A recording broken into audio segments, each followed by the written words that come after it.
Masora sei muri yeZimbabwe tinogashira muchirongwa chenyu chama-secrets nama-confessions. Zita ndinoitwa Iye Glory and welcome back to this episode. Muzvana nhasi tine nyaya dzatinadzo dzinoti kakushekei mbichana. Regai titange nenyaya yedu yekutanga yamama vakapinda muguva. Ndaiva ne34 years pandakasangana naBrian. Akapinda muboutique mangu kuAvondale. Akapfeka ring muruoko rwake rwekuleft. Aismaila vatete. Smile yake yakandidhonza kwari zvokuti ndakakanganwa zvose zvandaifunga. Zita rake ainzi Brian, asi aiva neimwe confidence yandaida. Akandiudza hake kuti ainge ari married, asi chero hazvo aiva married, aiva asina mufaro iye nemudzimai wake. Vatete, ndainge ndakazviudza kuti handimbofi ndakava the other woman. Vabereki vangu vakandikurisa nenzira dzakanaka.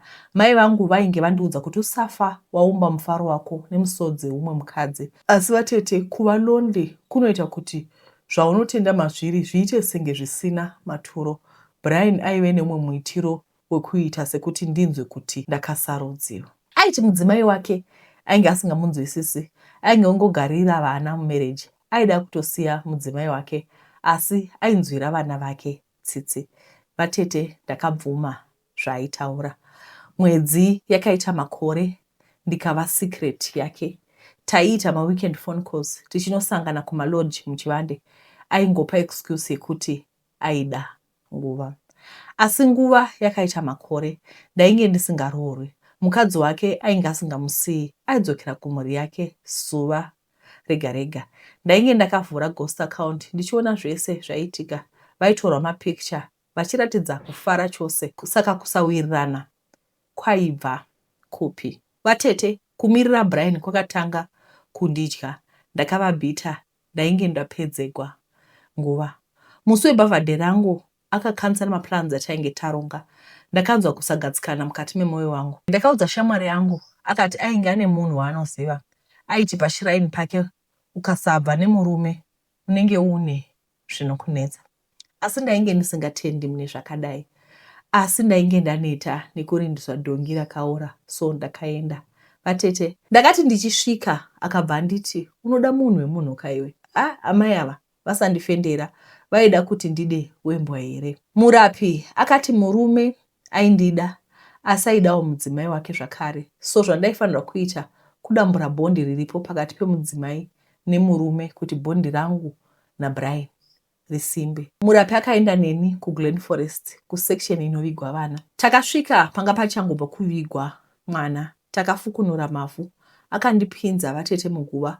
Akati mweya wemwana waiva wakachena, so ndaizodiwa naBrian. Vatete, ndaiziva kuti zviri wrong, asi ndaida kudiwa naBrian. Murapi akandisa mavhu mbichana, akati ndirare kusvika makuseni. Ndakamuka ndikanzwa kuti ndiri chisikwa chitsva. Brian akatanga kuuya kumba, rudo ruchitsva. Ndainge ndahwina. Goreba, Brian akatoita move in with me. Asi ndakatanga kunzwa kuchema kwemwana, kuona mwana achimutswa vatete. Ndakanongedzera kuna Brian, asi Brian ainge asingamuoni. Kunopinda mugore rechipiri, Brian akatanga kuti kubva zvanga amuvha inini, upenyu hwake hwainge hwaoma. Hapana chaifamba. Aitizve aita senge ari kunzwa senge pane chaakabereka. Vatete, Brian akabuda akandisiya, asi haana kubuda nemweya wemwana. Mweya wemwana wekumutswa waitevera inini. Handina rugare, izvezvi mwana uya anouya live and direct kuzama kufamba kwese kuti ndirasire mweya uyu, asi zviri kuramba. Ndiyo here bonesi rangu rekudanana nemurume womunhu. Apa akabva andisiya zvakare. Dai hangu ndisina kumanikidza rudo, ndingadai ndine rugare. Panze apa pakatiomei. Vasikana, they are willing to do anything for love. Handizivi kuti imi muri mudzimba, are you willing to wake up kuma 3 a.m. kuchinamatirawo muchato yenyu? Are you willing to go an extra mile kunamatira marriage enyu. Hi, my name is Linda, and I'm the niece of the auntie that we celebrated today and celebrated her life. I'm here today, and we've had the funeral with Diaspora Insurance, who have been really hands-on with the whole situation. What makes them really special is that they give you the cash to be able to plan your funeral and to plan the whole process. So you as a family can pick, and family and friends can pick how you want the funeral to be, how you want it to look, what you want the money to be spent on. So it's nice to know that a company or there's someone there who can just kind of sort out all the things, and that can make sure everything is happening quickly as well, so that all the burials and everything happen on time. So the company really makes sure that you're supported and don't have to think of any of the technical things when it comes to sorting out a funeral, and making sure that it's the way you want it to be as well. So I'll definitely recommend them for sure. Diaspora Insurance. Peace of mind guaranteed. Alright, rega tipinde munyaya inotevera. Vatete, ndisati ndaisa nyaya yangu inoda vane hama dzakasimba, kwete vaya vanovhunduka. Ini ndakaromba nezongororo, hongu zongororo chairo ramunoona richifamba muchiti riri harmless. Zongororo riya rakanditisa mari pazvanga zvichakanaka. Ndakaenda kun'anga kuti ndinogezwa munyama sekuti zvinhu zvainge zvisina mirira mushe zvamuchose. By the way, ndiri mudzimai ane makore 38 uye ndakaita kugara tatata namuchaiyo handizivi, asi ndichinoromba handina kufambira kuromba. Ndainge ndadofambira zvinhu zvisiri kufamba zvakanaka mukati meupenyu hwangu. Murume wangu ainge aenda namarwei, mugeza nomugovera. Vana vacho vaita sekuti vainge vadirwa mwando. Vatete vainge vasingatereri. Mukomana aingoita zvemutoriro, kuba chero mafuta ekubikisa, kuita fund his addiction. Vatete chero maspade nemawatering can kuti awane mari yekutenga zvinodhaka. Musikana Mary handichataure, wainge wongoita semangweri mumuti ari kupfuura nenzira oda kunzwa kuti yaibva here achipfanya-pfanya. Zvinhu zvangu zvose muupenyu zvainge zvisiri kufamba zvakanaka. Nyaya yemari yaitova diki pane nyaya yepfumvu yaiitika muupenyu hwangu. Vatete, ndakaita tsvakurudzo kuti ndowana rubatsiro kupi. Kusvika ndazoudzwa kuti kwaive nen'anga yainzi yaigona samari. Uchiona mutovosi, vatete, waisambofunga kuti vaiva n'anga inogona, nekuti aiva munhu ari very simple. Ndakasvika pamba pavo ndisati ndatombotaura dambudziko rangu rekutizwa murume raitova duku. Dambudziko rangu revana vasingatevereri raitova duku. Dambudziko rangu guru raive rekushaya mari. Kushaya mari ndiko kwaita kuti ndipinde mupfumvu yose. Vatete vakanditi, vakanditarisa ndainge ndine future iri bright. Kutambura kwaisava kwangu ndakabvumirana nazvo. Ini hangu ndainge ndisina kufitwa nenhamo. Kumba kwedu kwandinobva tine bhonzo hombe, asi ndainge ndava giant risina order. Vatete, so vakati vaizondipa rubatsiro rwekutsvaka mari, vakavhura chigaba chavo chaigara butter cookies chakare, kwakutora kazongororo kadiki diki kainge kachangobva kuzvarwa. Handizivi hangu mazongororo anozvarwa here o anotsotsonywa, asi chandinoziva ndechekuti ndakapiwa kababy zongororo kainge kari kadiki diki, vakaisa muruoko rwangu. Sekuru vakati ndiende, so ndakapiwa zongororo ndikanzi ndinofanira kuripa mukaka wega, ndiwo wega raunodya.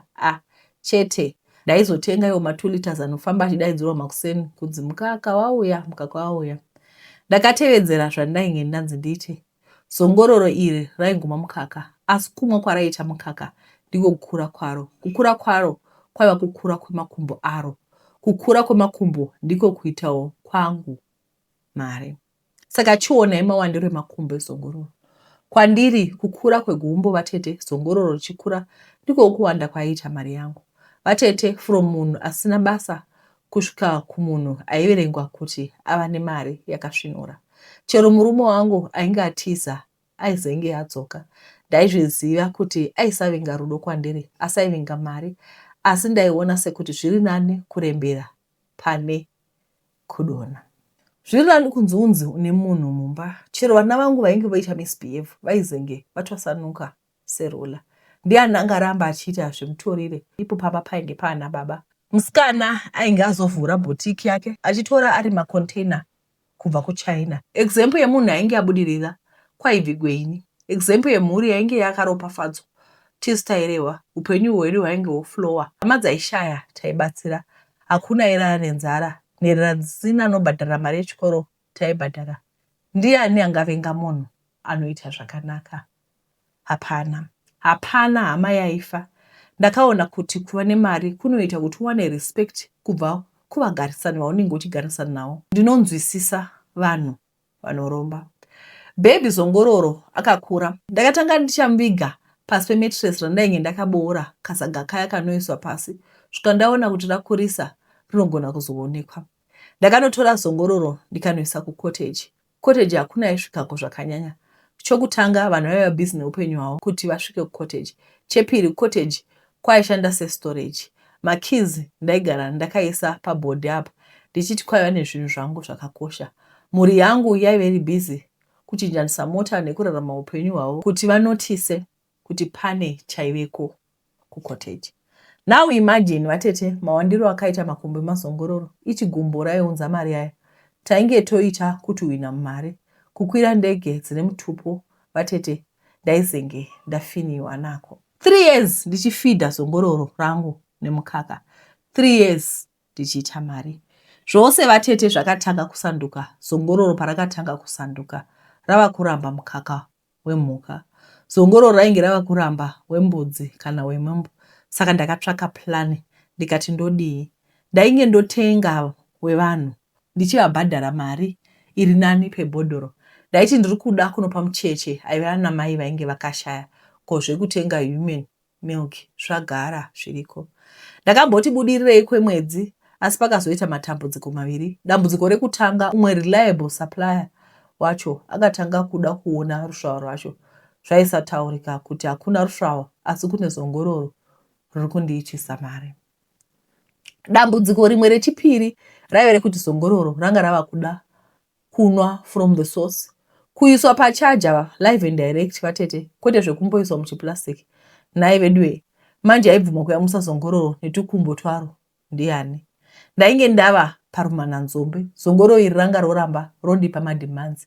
Mademands acho aingoramba achiuma day after day. Ndakaomerwa ndochidii vatete. Mari ndinoida asi mademands eZongororo ariramba achiwanda suwa nesuwa.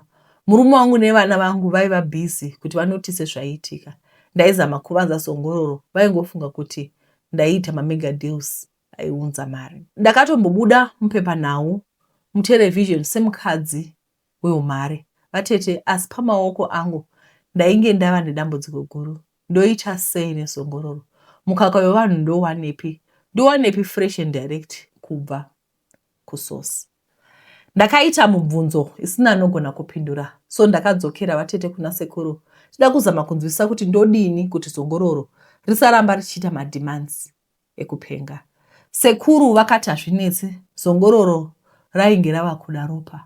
So ndochuza zvipi? Vakanditi chero ndikachuza chipi vatete zvainge zvakangofanana nokuti pakupera kwezuva Zongororo rainge rava nenyota. So raida kuti rimbowana zvekumwa. Vatete ndakaomerwa. Ndoti tanga kusacrifice yani. Ndakafunga kutanga neyoung sister yangu yaita zvemumbawa. Akanzi afuma akabayiwa nebanga nezvikomba zvake. Ainge abayiwa asi nechokwadi chose ndaichiziva kuti ropa raimwiwa neZongororo. Mari yangu yakaita kupfachukira. Pasina nguva ngani zvakare umwe mukoma wangu akangoti mwoyo wangu wabayiwa. Haana kuita mazuva mangani ainge ashaika. Pasina nguva ngani zvakare imwe hama yangu yakadonazve. Kufa kwacho kwaingova mysterious vatete. Hama dziri kupera ndakatarisa. Zongororo iri rakakura. Ndofunga radova 2 meters sokuti rakatoreba kundipfuura nekuti ini ndiri 1.65 meters. Ini ndapererwa neZongororo ini. Kana rikamuka rakachinja diet zvakare rikatora kudya nyama yemunhu iri fresh vatete achangobva kuburwa ndigodii. Ndaneta naro Zongororo ini. Terms and conditions acho awandisa. Zviri kuita senge ndikaita give in kumademands eZongororo rinobva radzoka rava kuda zviri upgraded. Rinoda kudzoka rava kuita mademands asingaiti. Nhai vatete dai manga muri imi mairamba mune upfumi uri kukonzeresa kuda here. Ndaneta neupfumi uhu. Ndaneta neZongororo. Vose vanoda pfuma zvisiri zvaMwari regai regai hama we. Hazvina kwazvinombokusvitsa. Apa mazuva ano riri kuti rikashaya zvarinoda rava kutanga kuzvidambura makumbo ayo. Rikangozvidambura makumbo vatete, ndinobva ndaziva kuti kumabhizinesi hakuna chakanakira chimwe, kunofuma kune major disaster. Handifungi kuti kune atambudzwa nekuromba seni zongororo randitambudza ini vatete. Hama dziri kupera ende vamwe vanenge vava kuziva kuti ndini ndapedza dzinza. Kuda upfumi kwakandiparira. Zvaida ndiri murombo vatete pane matambudziko andasangana nawo. Ndava kutya kuti zongororo rinogona kuti rava kuda mukadzi kana murume, ndoziva kuti zvinoenda kuvana vangu chete. Vatete, mazvokuda mavangenyora, asi ndazosvika pachikamu chekuneta. Muri Zimbabwe, tinoti nai rudo rwamunotiratidza misi nenguva. Manga muchiziva here kuti only 40% of you is subscribed to the channel. This comes free of charge. Kungoitira kuti patinoposta video paya mugare mawana notification uyezve kutibatsirawo kuti tigone kubuilda this very big community of Zimbabweans. Saka all you need to do is just clicking the red button below. Chete hapana mari yamunobhadhariswa, it's free. Imikane zvinhu zvacho tinokutendai nerudo rwamunotaridza. Without you guys we are nothing and we really need your support.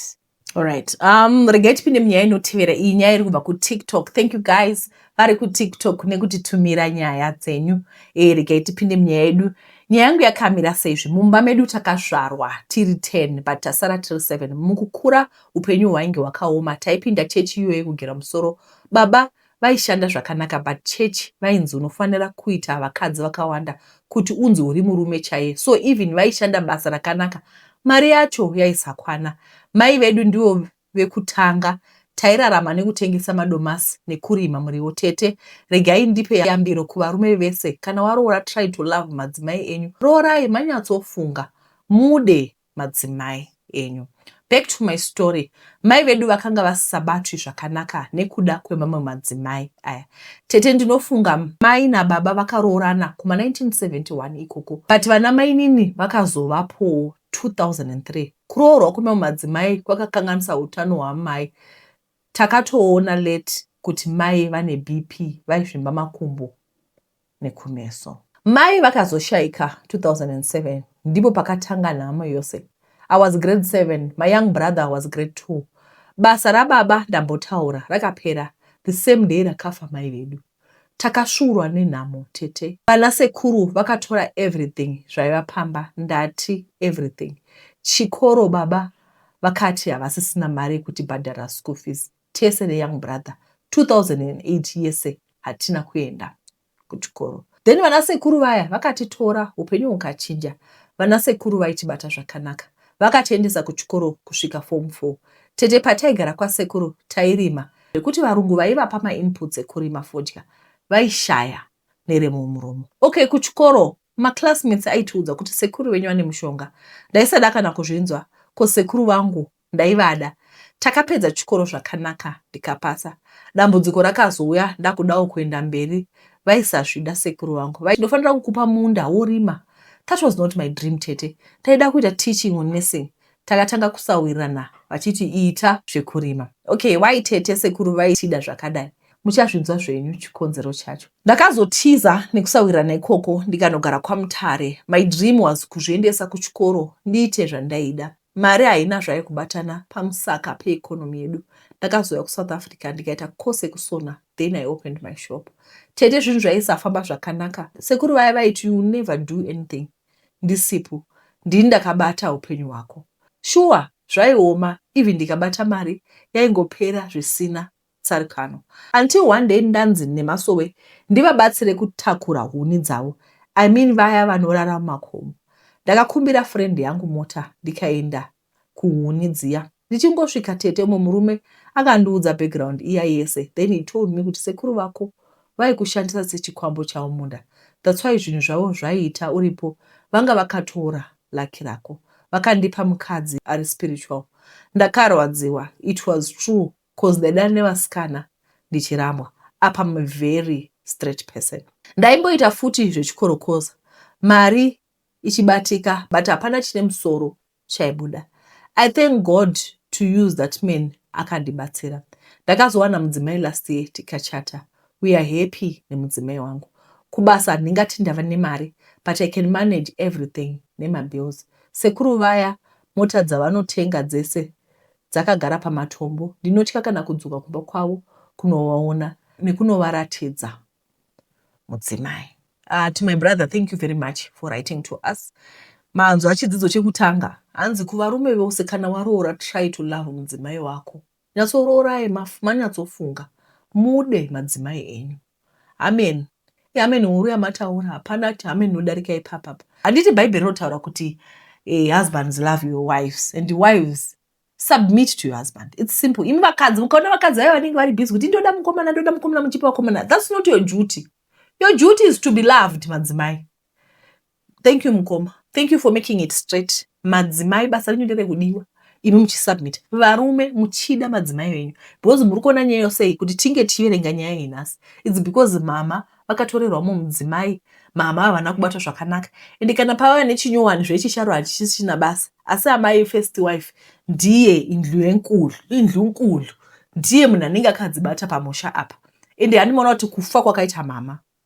Kufa kwakaita mama basa rababa rakabva rapera. Makomborero anouya nemudzimai wako. Mudzimai wekutanga ndiye ane makomborero. Zvimwe zvamunozoita pamberi apa kwanga kuganga chete. Asi makomborero ari pai? Ari pamudzimai wekutanga. Pane pavataura kuti sekuru vaiti ndoda kuti urime. Kazhinji kacho ndatozvifunga hangu after I read this. Kazhinji kacho as parents we also have dreams for our children besides zviri spiritual. Ndotoona hangu sekuru vaida kushandisa mwana. Asi kuti unoshora kuti ndoda kuti uite lawyer. Ndoda kuti uite professor, ndoda kuti uite doctor. But what does God want for your children? Have you ever thought about that? Because Sokora Mwari rinotaura kuti for I know the plans that I have for you. The plans that God has for his children. Ndakawa soko iri paweekend paitwa child dedication kuchechi. Pastor vakataura kuti kazhinji kacho vabereki munoda kuti vana venyu vaite so. But what does God want? Can you allow God to direct life dzevana vedu? Anditi? Zvatinoda isusu ndizvo tinovapa direction, tinovasupporta madreams avo, tinovabhadhara school fees, but allow God to use your children in the direction that he wants. Ndangozviwana pakuti sekuru havanzi vaitoti ndoda kuti urime, but uyanga asingadi kurima. Alright, muzuva ranhasi rega ndinase kuTikTok kana tine any story futi dzandingogona kuva ndasiya so that tisasiya nyaya. Okay, guys, I also remind you kuti ndokumbura kuti pari kuTikTok ndoziva kuti paTikTok pari difficult kuti ndisiye malink. Asi endai paFacebook papage rakanzi Dark Secrets ZW. Munotisupportawo kani vedu we. Nyaya iyi yakanyorwa nechirungu, saka isusu changoitawo nadhati. Ungozowo chirungu chedu. Okay, I left Zimbabwe for a better life, but Midrand changed me. When I crossed the border from Zimbabwe into South Africa, I carried one small suitcase and a big dream. I told myself 1 year, just 1 year of sacrifice, then I'll go back home successful. I moved into a small room in Rosettenville, 1 mattress, 1 2-plate stove, 4 of us sharing the bathroom outside. But I was hopeful. I did everything. Car wash jobs, construction jobs, loading trucks at night, security shifts when someone didn't show up, temporary work, always temporary. The money would come and disappear, rent, food, sending something small back home so they believe we are making it. But the truth, I was surviving. After 1 full year in South Africa, I had nothing to show for it. No car, no savings, no progress, just being exhausted. One Friday afternoon, my friend Simba told me to get ready. We are going to Midrand tonight.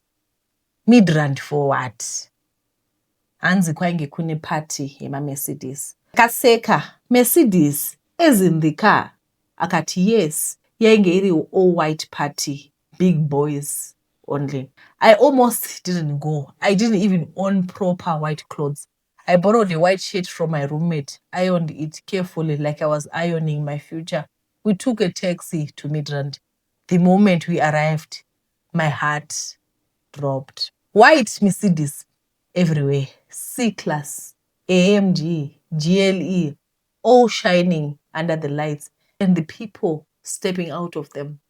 My age, some even younger, gold watches, designer shoes, confidence that I've never seen. The party was beautiful. Everyone dressed in white, expensive perfume in the air, music, champagne flowing like water. I stood there holding a plastic cup, asking myself, what am I doing wrong? How can I be suffering in Rosettenville while my age mates are living like this in Midrand? That's when I met him. The man who changed everything. He walked up to me smiling and asked me if I was new. Yes, I was. He introduced himself as Jay. He was calm, too calm, not loud like others, but respected. You could see it in how people greeted him. He asked me, what job did I do? I hesitated and then said, peace jobs. He smiled slowly. Temporary money gives you temporary life. That sentence stayed with me.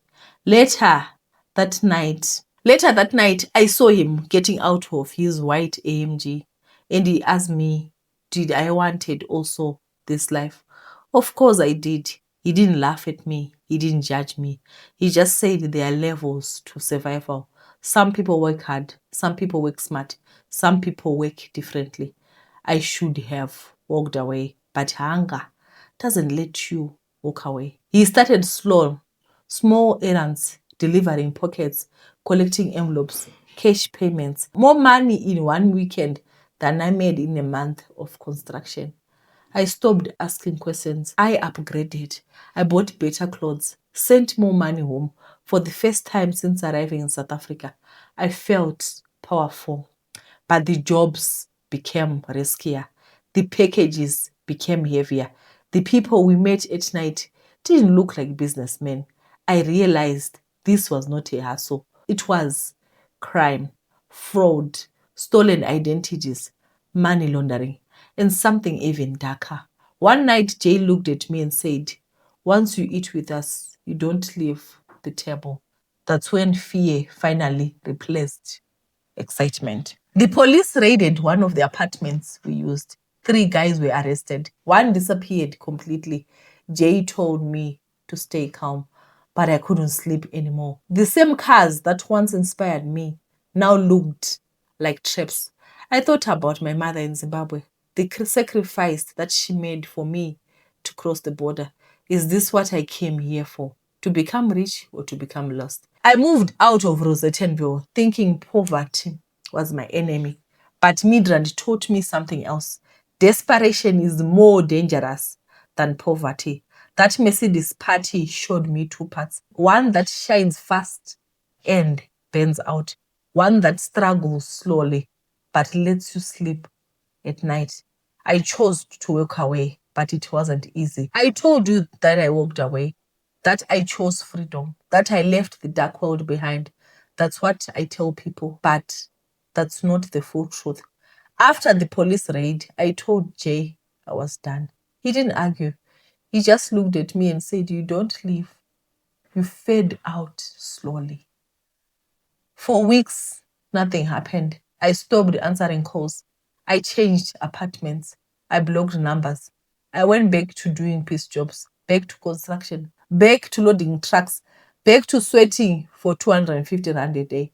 But something had changed inside me. When you test fast money, slow money feels like punishment. And that was my weakness.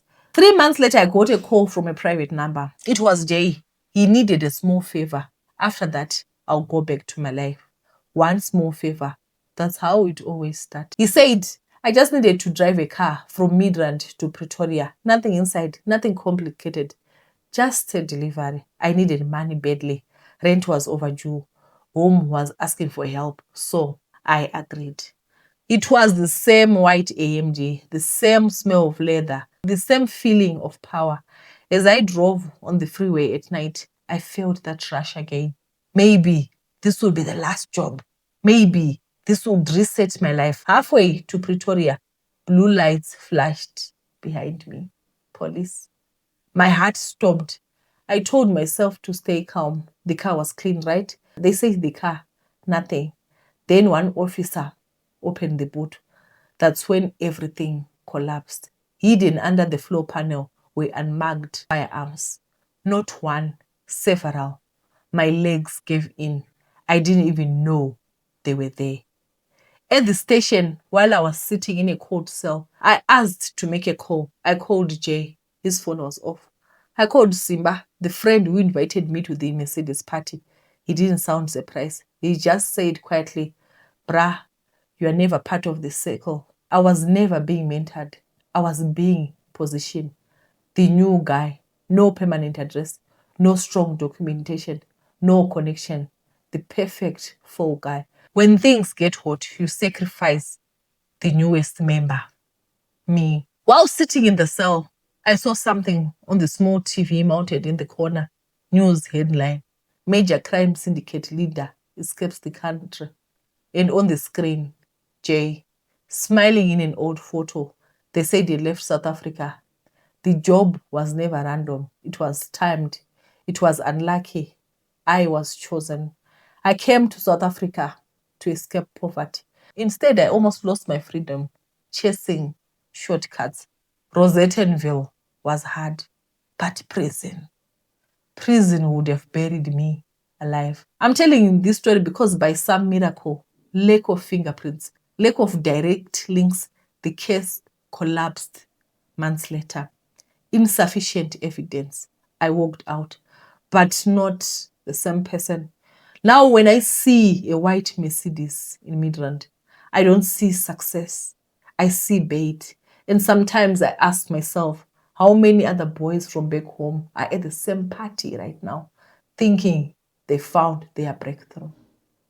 Pampacho unowa moyo uchitsemuka. Zvakaoma. Vana veZimbabwe tatambura tiri kunyika dzavamwe. Unenge uchitiwo iwo ma 250 pazuva here. Kati denda ndawanawo zvibasa zviri nani. Ende unoziva kuti paunenge uchangopinda munyika so uri munyowani, unenge usina waunoziva. Saka ukatoona munhu anoti hande uku. Unenge zvako zvinenge zvaita. I remember first time ndakauya takanzi hande kune mwemba takasvika paderi rimwe Zimbabwe apanga ari makore maBlackberry. Tapinda mumbomema apa kitchen yacho ngainake kudai. It was a standalone house yanga ine kitchen yakanaka. Uri hungaingai kudai so. Apa pacounter apa pane maBlackberry achiti ngai. Apa maimuniya. Uchinyatsona kuti vanhu vakagara nemaviri. Ushamisa kuti vana vekumusha kwedu here. Saka ininiwo ndichasvika wera apa. Aiwa, but 10 years later, 11 years later, unosvika mai mwana unodopindawo. It's just a matter of patience. Just be patient. Zvitoko zvinozoita. But patakasvika chero dei maizondiudzawo kuti uchazobata zvitoko zvichazodoitawo, uchatozodawo kuti mozo here kuti pana ndichiverenga nyaya kumusoro kwanzi ndakauya nekasmall monarch. That's our story, all of us. Unoone chibhegi chiduku zvezvinoembe 2 or 3. Nhasi zvezvi tikadzokerai kumba, tikanza kudzokera kumba, kwete nekunzi tadzingwa isusu nekuti akuda kudzokera zvedu. Munoda magonyeti mangani kuti mudzokere kumba. Ndopamunoona kuti Mwari anokomborera vanhu vanoshanda. We work hard. 10 years later, 12 years later. Tinge tine zvinhu zvakawanda zvimwe tonoda satoti aiwa zvichisiya izvi zvawandisa. This story is just teaching us to be patient. No shortcuts. In most cases, shortcuts are the wrong cuts. And we work slowly. You're 250 piece job, 300 you slowly. We'll get there. Work as if you're working for the Lord. And basa raunoita, ita sekuti uri kuitira Mwari. Watopedza masports. Tinokutendai nekugara kusvika to the end of the video. Kumaita muzore nhasi tatanga tisina manyaya dzakanyanyowanda. Asi ndinoda kuti ndirambe ndikukurudzirai kuti ndikumbira kuti mutumire nyaya dzenyu. Mutumire ari maaudio even though ari slow but to get there. Zuva ramangwana ndichamboti manye kuchipatara. Zuva ramangwana maybe ndichaposta video yechina chemadzimai chete. Then mavideo anotevera achazopostwa but later manheru kana kuti Friday. Handiti mboti bude mbijana pati ndichatsoka. Tinokutendai nekuona chirongwa kwamaita. Mwari akuitirai zvakanaka. Tatenda.